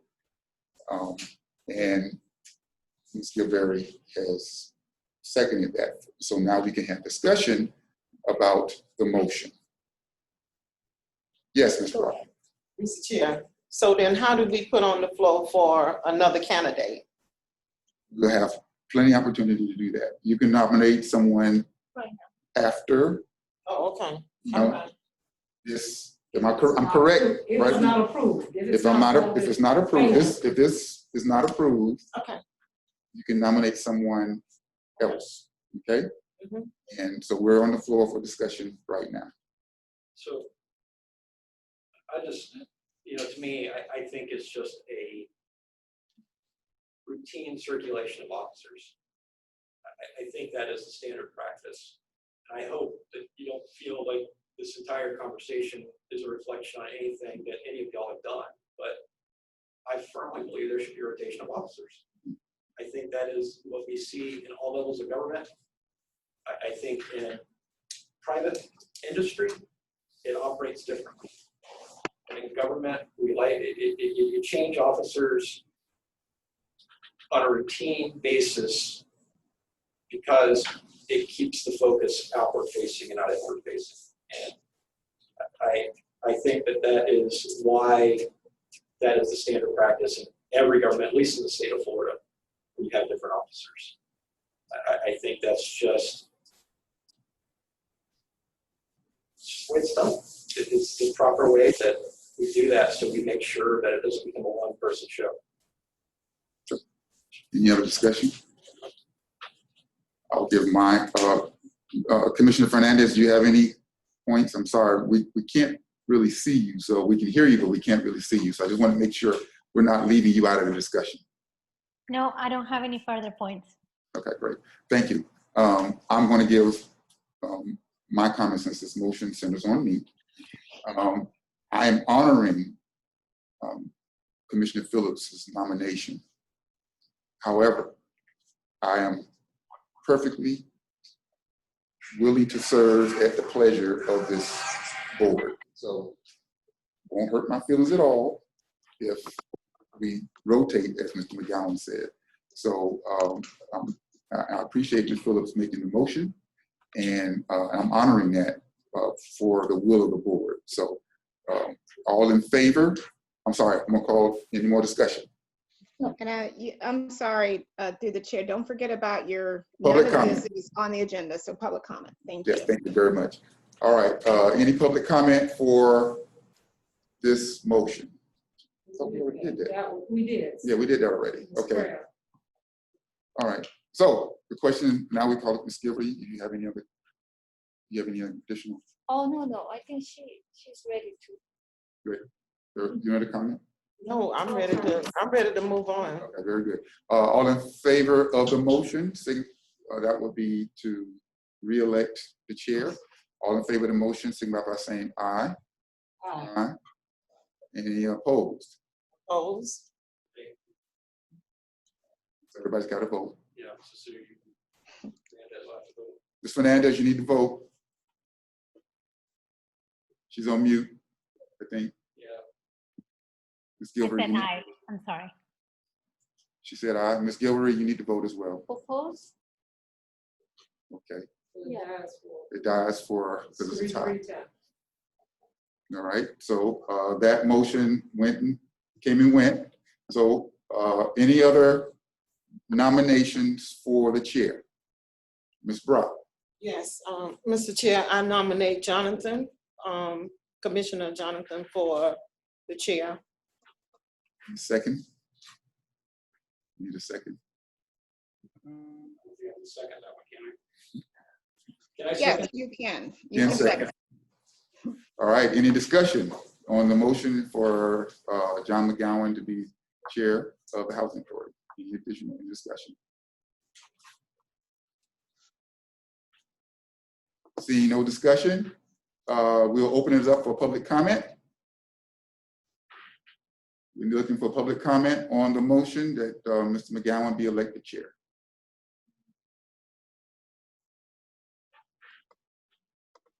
Seeing no comment, no public comment on it, now we will call the question and take the vote. All in favor of the motion on the floor, Mr. McGowan becoming chair of the Housing Authority, signify by saying aye. Aye. Aye. Any nays? I'm One nay. All right, so congratulations, Mr. McGowan. You're up next. All right, next we have, we need a vice chair. Mr. Vice Chair. Any nominations for vice chair? I'll nominate Ms. Brock as vice chair. Okay, we have a motion to nominate Commissioner Harriet Brock. Second? Would you be willing to serve as vice chair? You can. Okay, so we're not doing a slate, we're just doing the one-up. Okay. Yeah. Yeah. Second, we need a second for Ms. Brock. Can anybody second the motion? I can't second because I'm the chair. You can second Ms. Brock if you want. Yeah, you can second. Thank you, Ms. Brock. All right, any discussion on Ms. Brock? I'm sorry, any discussion on the election of vice chair for the Housing Authority, Ms. Harriet Brock? No. Public comment. Now we'll open it up for public comment. Do we have any public comment on the nomination of Commissioner Harriet Brock to serve as vice chair? Looking, there's one in the chat. I can't read that. Yeah. I think having a resident as an officer is wonderful. Thank you very much. That's his strength. I agree with that. Let's see any more. Closing public comment on the nomination of Ms. Brock as vice chair. All in favor of the motion on the floor, election of Commissioner Harriet Brock as vice chair, signify by saying aye. Aye. Aye. Any opposed? Yeah. One nay. Thank you. Congratulations, Ms. Brock. You are now vice chair. Congratulations to both of them. And my vote was not about either of them as an individual commissioner, but about this process and how we got here today. I do believe that we should have adhered to the process that we put in place based on the bylaws being amended and approved, and follow the recommendation for that for how we proceeded in the future. So it's not based on the individual commissioners, but on the process by which we got to this vote today, because I really do believe that we're in the middle of some very critical things right now. And I don't know when you took office, quite honestly, what date you took January. office. In January, so it hasn't even been a full year. And so that was part of my concern, that it's unfair to the existing chair based on the work that he's put in over the last several months in order to be able to move forward. So again, congratulations to the two of you, and I look forward to working with you for the betterment of housing. Right. Congratulations from the chair as well, outgoing chair. So we appreciate that. And looking forward to continuing work. Now, do you have anything else to add to your committee report? Wait, through the chair? Yes. There is one more officer. Remember, Mrs. Brock was serving as secretary. So you traditionally had 3 officers. So I don't know if we want to move on your secretary position since you've elected your chair and vice chair, or if the board wants to defer that position to another time. What's the will of the board? We need to do them all. We'll do them all. Can we take nominations from the floor on secretary? May I make a comment on that? Sure.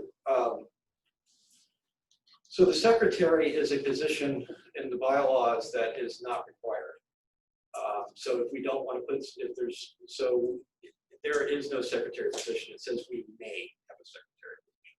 So I just want to put that out there so that if y'all decide that y'all don't want to have a secretary, or nobody wants to be the secretary. Well, we have an existing secretary, or we had one until Ms. Brock is now moved into the other position. Correct. So I just wanted to make sure we were clear on where we were standing on that. We can do whatever y'all want to do. I'm just. Yeah, I would advise that we try to fill it if at all possible now for continuity purposes, if at all possible. So that we have an executive committee of 3 yeah. as well. So any nominations from the floor on secretary? Willie, Sue? Ms. Brock? Ms. Brock? I was going to nominate Ms. Sue. Ms. Phillip didn't see my hand, but I was going to nominate Ms. Sue. All right, I'll There's well, she's eager. So we need a second. I guess you're seconding your own. Okay, thank you very much. Any discussion on Commissioner Gilbert serving as secretary for the Jacksonville Housing Authority? No other discussion. We'll open up for public comment. Looking. I don't see anything there. All right, seeing no public comment, call the question. All in favor of Commissioner Gilbert serving as secretary, signify by saying aye. Aye. Aye. Any opposed? All right, none. So, all right, thank you very much, Ms. Gilbert. You will join the new administration. Thank you. Moving forward. Thank you. Great. All right. And through the chair, can I just to be clear for record purposes, are these immediately effective as of the next board meeting? I know that you serve as signatory in some capacity as chair, so I just want to be clear when the effective date of these offices, because you don't have any guidance in your bylaws. Yes, that's a good question. Would it be, because I took office January 1st, I guess, right? And since we have a month and a half left, would it be now or is it anniversary for, since we don't have any guidance on that?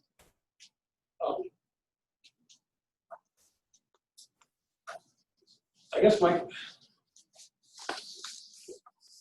traditionally,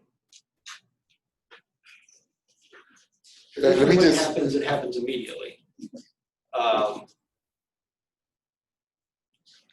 Well, through the chair, traditionally, serve one-year terms. yeah, and traditionally it actually doesn't happen immediately because usually there's a period of time where you give the officers to kind of gear up and transition. So like I know JEA recently, they typically elect their officers in March for those officers to begin actually serving in April because there should be some transition time and normally there's some check signings and just logistics of it. So I just offer that as information from the board, but you can absolutely have this effective immediately after the meeting today. And at least you can allow the current chair to finish up this meeting. Yeah. That makes sense to me. All right. So as the incoming chair, I'm okay with that. That's fine with me because that makes sense because I'm thinking of like other boards. So let me just say that my recommendation would be for it to be annual to my start, which would have been January, and upon approval of your recommendation from your committee, then apparently that term would end, I guess, September 30th. And, so, typically the incoming chair wouldn't look like it's going to be serving a full year. apparently. So, but I would recommend that just for continuity, that we start at the beginning of January. I don't know, do we need to take action on that, Ms. Hodges, you think? Well, I think there needs to be a clear consensus. I don't want anybody to leave this meeting today being unsure as to when their officer position starts. I think it's very clear from the discussion of the board that the terms will be 1 year. We just need to figure out the start date. So if somebody wants to put a motion on the table, that way everybody's clear, I would probably recommend that.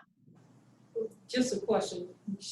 Did you say that they will be 1 year from whenever they're elected? Because that may not be the recommendation that comes from the governance committee as it relates to the 1 year, as I understood, and Commissioner McGowan can correct me, but he said based on the federal fiscal year, which starts October 1, would be the election cycle.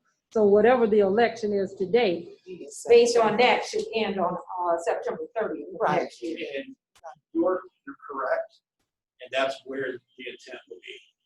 I mean, I'm more than happy to give up the last few months of the term to make sure we're on the right schedule moving forward.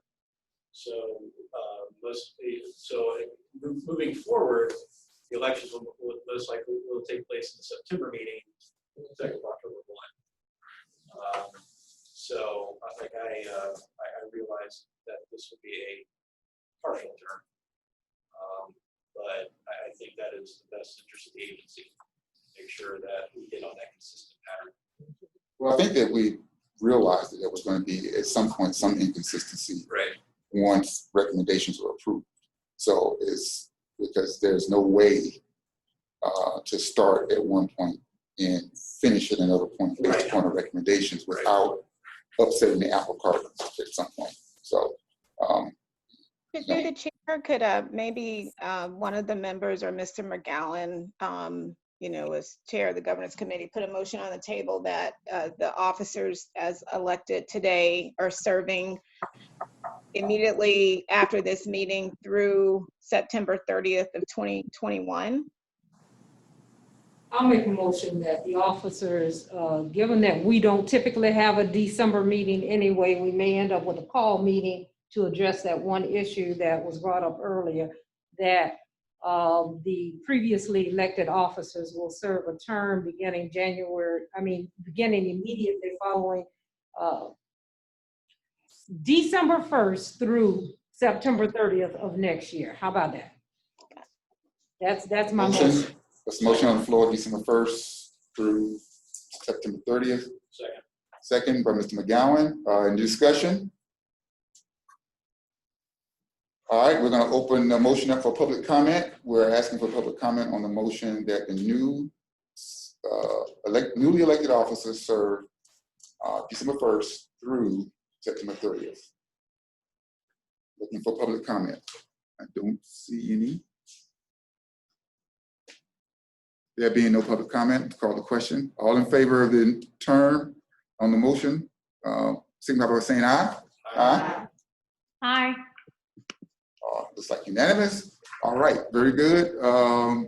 By your action, you've approved the terms for the next administration. Thank you very much. Thank you, Ms. Hodges, for catching that, so we can make sure we're in a great posture. You're welcome. All right. Next. Sorry, Ms. Gilbert, I know it's a lot coming at you right now. Mr. Alexander, your report, please. Thank you, Commissioner. Just give an update on a few things. Most of this information comes through on a monthly basis, but as we make progress, I try to make sure the board is aware. We officially completed all 16 buildings at Jacks Beach. All of them are completed. We have 9 buildings where we actually have people who are in the 9 buildings. 4 of the buildings are completely full. Out of the 9 buildings, we have a total of 51 families in there altogether. So I would encourage that the place is gorgeous, especially if you go down 5th Street. I would encourage the board members to go down and take a look at that property. We're extremely proud of that property, but all the buildings are completed. Out of those 16 buildings, we're still just doing some touch-up working there just to address some of the smiley things, the checklist stuff. At Centennial Towers, we finally got the hoist up at the building, and we have completely demoed that 14th floor. Unit 1212, we are setting up for a model, which will be a model of how the units will look. We're expecting that the first 3 floors, which will be the 12th, the 14th, the 13th, and the 12th, out of those 3 floors, they will start the demo on the 13th and the 14th shortly, but by February the 23rd and the 24th, we will start moving back into families on those 3 floors. Also, I advised the board before that we applied for the 100 mainstream vouchers. We're waiting for those vouchers. We're still waiting, haven't received any word from HUD, as well as the 25 vouchers we applied for with foster care. Also, we have scheduled training with General Counsel on the 2nd, the 3rd, and a makeup day on the 4th. General Counsel is providing several trainings there in advance for all the employees, which we do on a Zoom meeting. And also with General Counsel, we are working on making sure that we have training before Thanksgiving on the Sunshine Law. In your folder that I put on your desk, there are a response. We had a management inquiry from the OIG's office that was due on the 10th. I made sure that in a timely fashion responded to 2 major questions that they had. And that document was all consistent with the last response that we provided for the OIG. Also, we do have training coming up tomorrow, especially the monitoring and oversight for housing authorities, which will be the first week of December. I would strongly appreciate if the board members will send me an email notification so I can get whoever's desire to sign up for these courses, because time is running slow. But it's a list of the trainings there. And also, again, we are anticipating a special board meeting the first week of December to address the issues with Hopi Creek. That concludes my report. Any questions?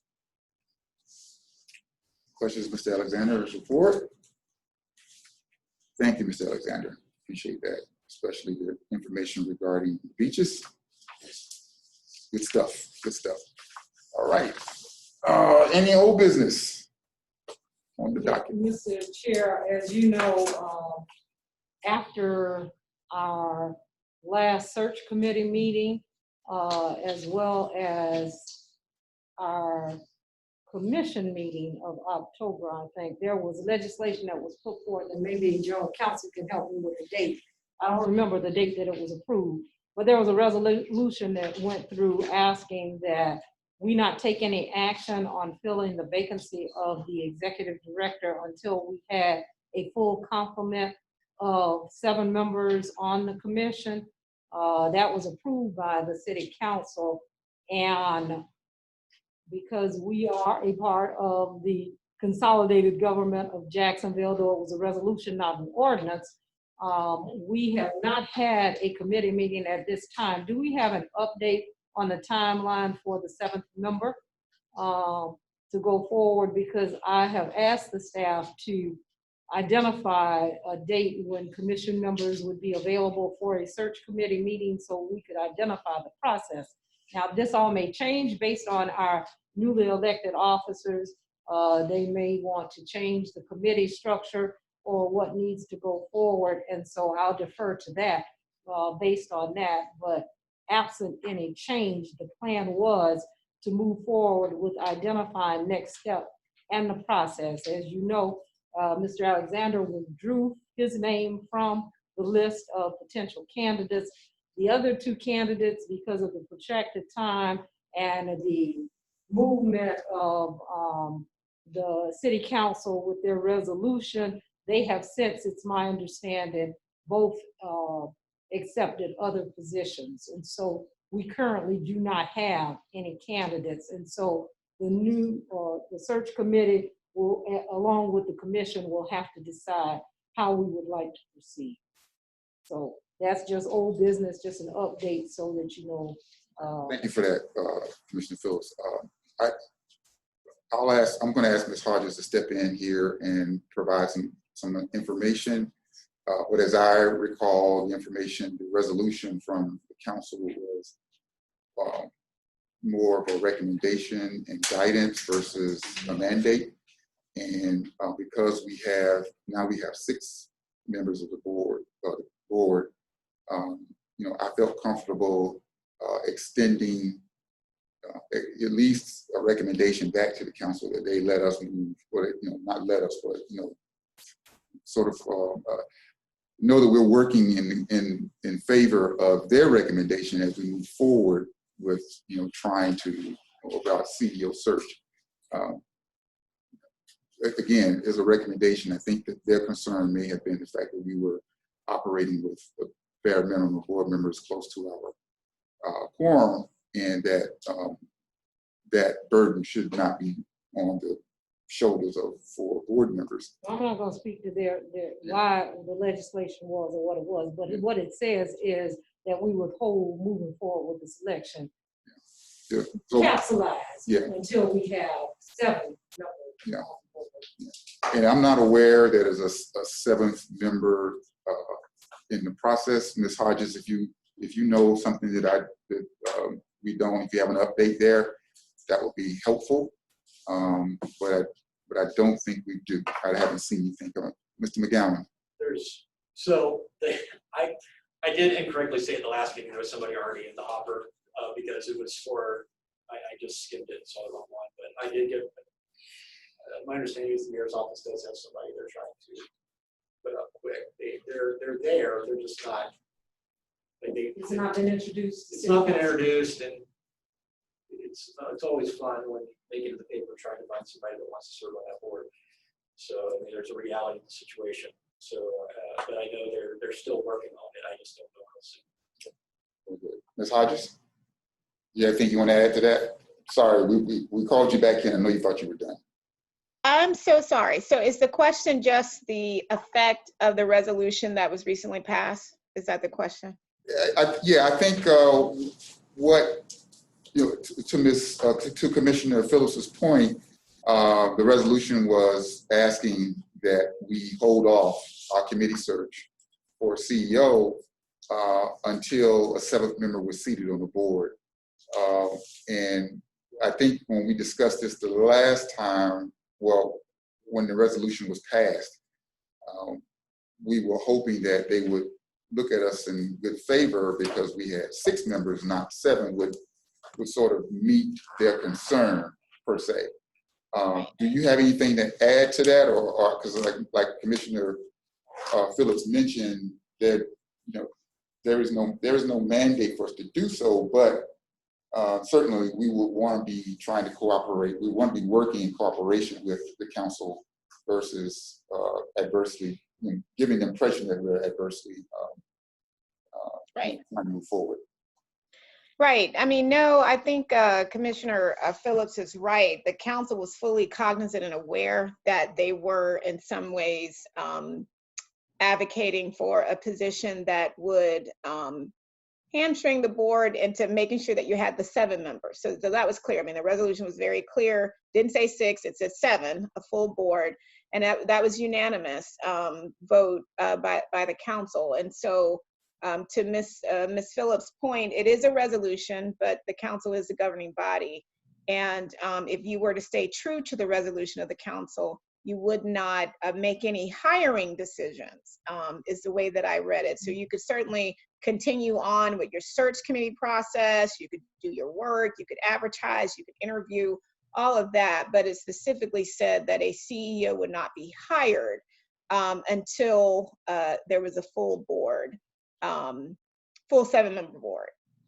Does that help clarify that? That helps. Thank you. And that speaks to that. Right. And so again, I've asked the staff to poll the committee members to see their availability for a meeting, hopefully sooner than later, so that the process can at least be laid out, because even if we don't have a full board meeting in December, the committee could still be moving forward with whatever the committee's desire was as far as moving forward, as opposed to waiting until January. It has been a very protracted, if I can say that, and COVID added to some of that, as did the legislation going forward. And then one last. I'm sorry, is that in your old business? Is that your? That's my old business. And then this, I guess everybody got a copy of this letter in their folder. Do we know, I'm not sure who it came from. Is this from staff? Is this from you? Is this from? It was an anonymous letter. An anonymous letter that was sent, I guess, to all board members? Yes. Okay, and I don't know if everybody read through it or whatever. And I guess my concern, Mr. Chair, is that it suggests that our interim has been hamstringed in some way from putting together an organizational structure that would allow for the operations to go forward. And that clearly is not the case, because during the time that Mr. Alexander has been interim, not only did he discharge our CFO and hire a new CFO, but I know he received no direction during the time that I was chairman that would have kept him from making whatever necessary changes to staffing or otherwise in order to move forward. So I'm just wondering, I don't understand what's going on here, or is there something that you need from us that would have? I'm sort of baffled myself. Okay, I just want to make it clear that that you as the interim had the ability to hire, make changes, do whatever was necessary in order to move forward with the administrative and operation of, okay, I thought I had missed something. I think we as a board certainly would believe that Mr. Alexander had all the confidence from this body that if he needed to do something, he could come to us and ask for permission or guidance. And so, you know, it would be a major surprise to me if he felt hamstrung by, you know, policies or position procedures or whatever that wouldn't allow him to do his job in the interim position. So, Mr. McGowan. My only thought on that would be he is still, this is going to get out of rabbit hole, but the interim title does inherently limit him. I mean, there are certain inherent limitations on him because he's been interim, which means he can't hire his own replacement. He's serving in 2 positions, which means there's a senior level vacancy. And if you were to hire for that senior level vacancy, that means if we do not hire him as CEO, that there's a vacancy there. So I think there is an inherent, maybe it's not from the board, but you tell somebody they're interim, that does hinder their ability to make changes because they don't know how long they're going to be in that position. Well, that's a temporary move. But that wasn't, yeah, I want to say that doesn't preclude him from making recommendations for solutions to the board, whether it's, you know, some guidance on permanent or consulting or whatever.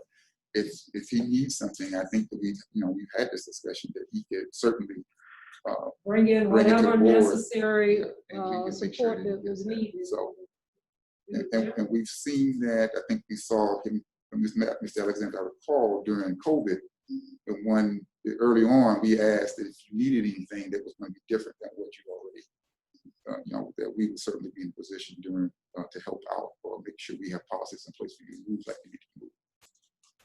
Okay. All right. Mr. Alexander. Just before we end the meeting, I just want to add one thing. Commissioner Fernandez at the last board meeting asked us how long would it take Johnson Controls to add those troffers at the sites? And at the time we didn't have the timeline, but the troffers will be installed at all the properties by Christmas. So I just wanted to go on the record and make sure I followed up on that. Okay, very good. Very good. Okay. I don't see anything else on the agenda, commissioners. And so with that, I'm going to adjourn the meeting of the Board of Commissioners. Thank you. Wait, sorry, Mr. Graves. I'm sorry. I just wanted to follow up on I was able to reach Ms. Mans about the resolution. I'm sorry, I forgot to come back to Sorry. that. Go ahead. So it's really up to y'all. She agreed that the wording of the resolution is not entirely consistent with the MOU. There are some inconsistencies there about dental versus, the MOU is about health and dental. But because the MOU is attached to the resolution, it is probably sufficient.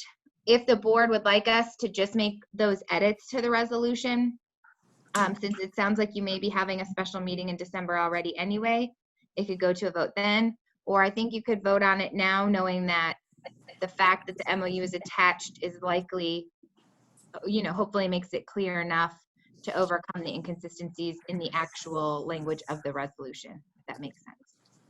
If you want to take action, Mr. Chair, I'll make a motion that we approve the MOU that was attached to the resolution and make the necessary changes to reflect that in the resolution. Second for Mr. McGowan. Any discussion? I think public comment on the resolution. I'm sorry, any of the see no public comment. All in favor of adopting the resolution with edits from council? All in favor say aye. Aye. Aye. All right. It was unanimous. Thank you very much. You approved that. Thank you. All right. Is there any other business? All right. We will adjourn at 4:02. Congratulations to Thank our you. new slate of officers. We've got, Thank you for your service. we've got BPAL. Sorry. So close. So close. The first thing I want to ask is, was this properly noticed? Yes. Okay, because I know the last time we had to not do it because of, okay, thank you very much. All right, so we're going to call to order the meeting of the Brentwood Park Associates Limited Board of Commissioners meeting. Public comments. Brentwood Park. You have 3 minutes to do so. Going once. Please. Seeing no public comments, we will have approval of the minutes. Move. Second by Commissioner Brock. Any discussion? All in favor of the minutes, approval of the minutes, say aye. Aye. Aye. All right, thank you very much. Cost and admin for BPAL. I got the feeling this is going to be quick. So,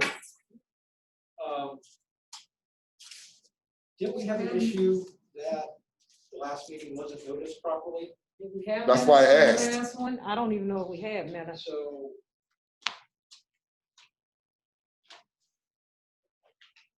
That's why I asked. I don't know, maybe I'm wrong. Maybe I'm remembering incorrectly. Okay. We'll go with it. Good afternoon, Commissioners. We're looking at the October financials for Redwood Park. Again, this is the first month of our fiscal year. For our income, we're right at 8%, so we're doing very well with our income.